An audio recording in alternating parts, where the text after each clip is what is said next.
Je vais avoir un enfant, alors on va vivre ensemble maintenant. La pauvre femme peut sortir, a crié mon frère. Mon père et ma mère acquiescèrent en les voyant me mettre facilement de côté alors que j'avais été ramené de force à la maison il y a des années, où j'aidais à prendre soin de ma mère et à supporter le coût de la vie. Je me suis sentie à la fois choquée et déçue. Je m'appelle Hélène. On m'a donné un nom qui signifie grandir joyeusement. J'ai aujourd'hui 40 ans. Cependant, à l'âge de 15 ans, j'ai découvert qu'une ancienne maîtresse de mon père s'appelait également Hélène, ce qui m'a amené à douter de l'origine de mon nom. Enfant, je n'ai pas voulu en savoir plus sur le passé délicat de mes parents, à vrai dire, je n'ai pas été très aimée dès mon plus jeune âge. Mon frère Kent a 3 ans de plus que moi, il est intelligent et a une personnalité charmante. Mes parents voulaient un garçon, et Kent, né fils aîné, était très choyé. Nos grands-parents considéraient que le premier enfant devait être un garçon.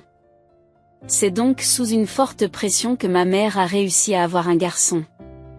Kent était donc le plus aimé de la famille. Quant à moi, j'étais toujours habillée avec les vêtements de Kent, je recevais moins d'argent de nos grands-parents au fil des ans et je passais toujours après Kent lorsque je rendais visite à des membres de la famille. Dans des situations où l'on disait généralement « Endure-le parce que c'est ton frère aîné », j'ai été élevée dans le cadre d'une forme particulière d'éducation tardive qui disait clairement « Sois modeste et soutiens les garçons ». En réalité, j'avais l'impression qu'il n'y avait pas seulement un pas, mais plutôt 50 ou 100 pas de différence entre nous. Cependant, ma force réside dans ma personnalité naturellement brillante et directe. Mes parents ont toujours dit que je ne pensais à rien, mais si j'avais été plongée dans mes pensées, j'aurais pu devenir une personne rancunière, sombre et rancunière à l'égard de mon frère.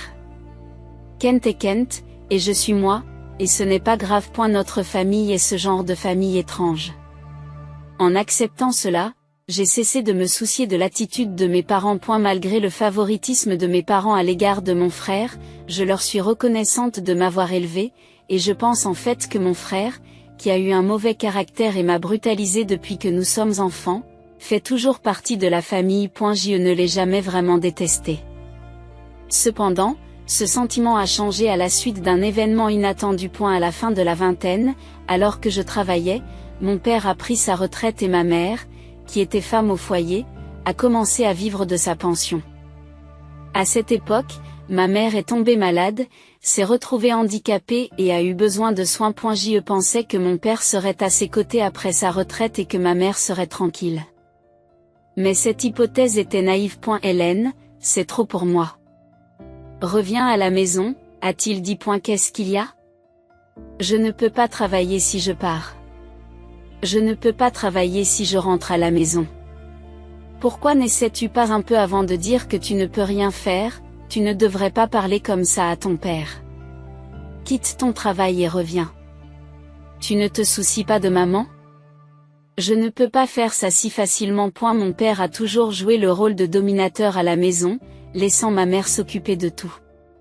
Par conséquent, lorsqu'elle est tombée malade, il est devenu impuissant et a semblé vouloir me faire reprendre son rôle à la maison. Comme il ne peut pas travailler près de chez lui, il aurait dû lui demander de l'aide.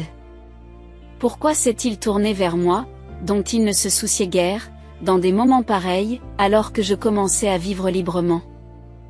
Mon père a commencé à contacter mon entreprise et je n'ai pas pu me concentrer sur mon travail. Cela gênait mes patrons et mes collègues. J'ai senti leur regard froid. Malgré mon désir de poursuivre le travail que j'aimais, les appels persistants de mon père m'ont épuisé mentalement. J'ai quitté mon travail à contre-ségur et je suis rentré chez moi. Mais à mon retour, la situation à la maison était désastreuse. Mon père, sans emploi, avait trop de temps libre et commençait à s'adonner aux courses de chevaux, jouant sa pension dès qu'il la recevait. Par rapport à avant, sa consommation d'alcool a augmenté, et il buvait tous les jours tard dans la nuit, la table débordant de canettes de bière vides. Bien qu'il ait pris sa retraite peu de temps après, l'épargne pour leurs vieux jours dont j'avais entendu parler n'était nulle part. De plus, notre situation financière était assez difficile. C'est pourquoi, même lorsque j'ai suggéré de faire appel à un professionnel pour s'occuper des soins en plus des tâches ménagères, mon père a clairement évité de répondre pour cette raison. Les arriérés de factures d'eau et d'électricité continuaient, et à chaque versement de la pension, nous avions l'impression de devoir jongler avec nos finances de manière incontrôlable. Si cela continuait, sa pension serait épuisée dès qu'il la recevrait. Par nécessité, j'ai d'abord retiré de l'argent de mes économies pour subvenir à nos besoins. En même temps, j'ai rendu la maison accessible aux fauteuils roulants pour ma mère. Plus tard, j'ai trouvé un emploi sur place. Tout en confiant ma mère à une garderie, j'ai travaillé pendant la journée et consacré environ $2000 par mois aux soins et aux frais de subsistance nécessaires. Bien que j'ai épargné avec diligence depuis mon plus jeune âge, mes économies s'amenuisaient et les sorties d'argent étaient supérieures à ce que je gagnais. Malgré cela, mon père n'a pas essayé de travailler et dépendait entièrement de moi. Financièrement et dans la vie de tous les jours, devenant malheureusement totalement dépendant. Pour moi, le fait de devoir gérer les tâches ménagères, le travail et les soins du matin au soir atteignait presque ses limites. Honnêtement, je voulais confier ma mère à un établissement de soins et laisser mon père et ma maison problématique derrière moi. Ce faisant, je pourrais allouer l'argent qu'il dévorait à mes frais de subsistance, à mes propres économies et à mes frais de subsistance. Mais mon père s'est fermement opposé à l'idée d'envoyer ma mère dans un établissement de soins sans rien faire lui-même. Ma mère elle-même m'a demandé pourquoi je devais aller dans un établissement de soins alors que tu t'occupais de moi, ce qui rendait impossible l'obtention de son accord. J'ai demandé de l'aide à Kent, mais il n'a pas voulu s'impliquer, et c'est finalement moi qui ai dû faire des sacrifices.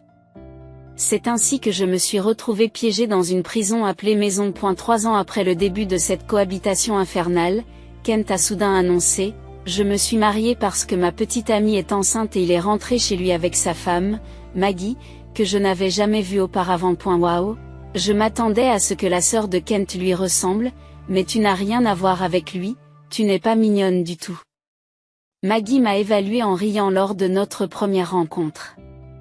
Son impolitesse a immédiatement provoqué mon antipathie. Bien qu'il s'agisse de sa première visite, elle s'est promenée dans la maison comme s'il s'agissait de la sienne, est entrée dans ma chambre sans permission, a utilisé librement mes produits de beauté et a exigé « C'est joli, donne-moi ça ». Elle a fouillé dans l'étagère où étaient rangés les précieux bijoux de ma mère et a fait un commentaire déplacé « Combien coûte leur 18 carats maintenant ?»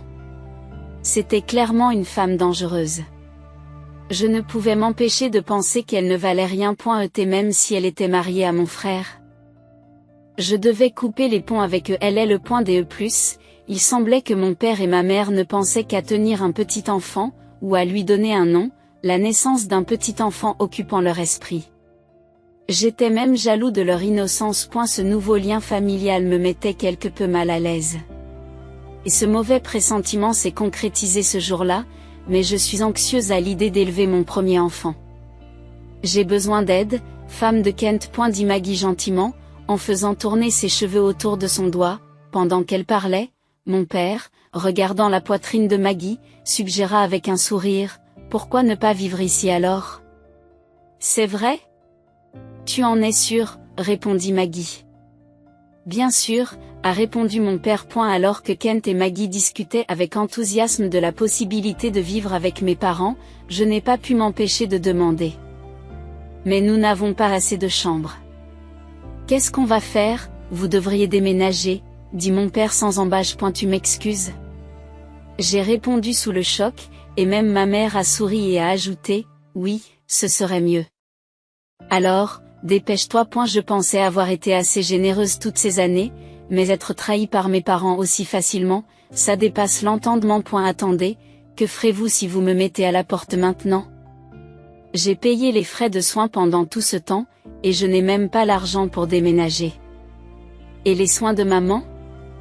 Ai-je demandé. J'y paierai les frais de soins.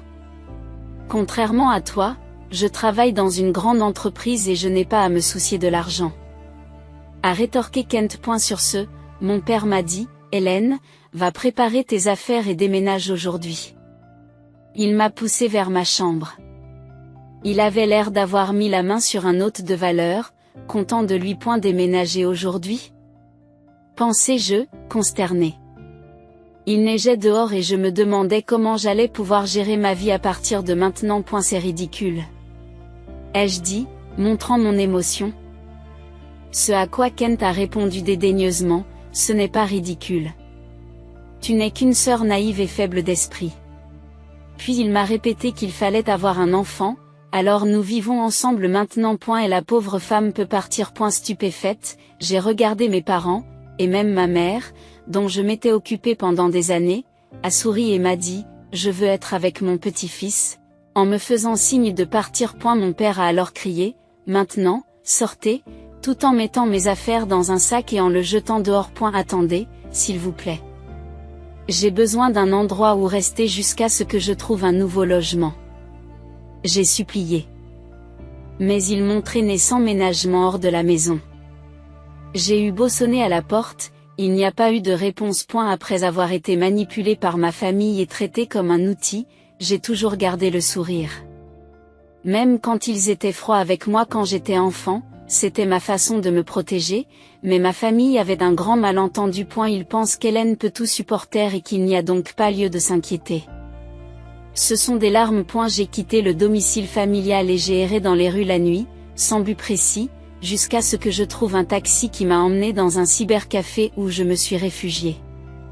Après avoir contacté une amie locale, celle-ci a heureusement accepté de me laisser séjourner chez elle pendant un certain temps. Son soutien a été incroyablement rassurant.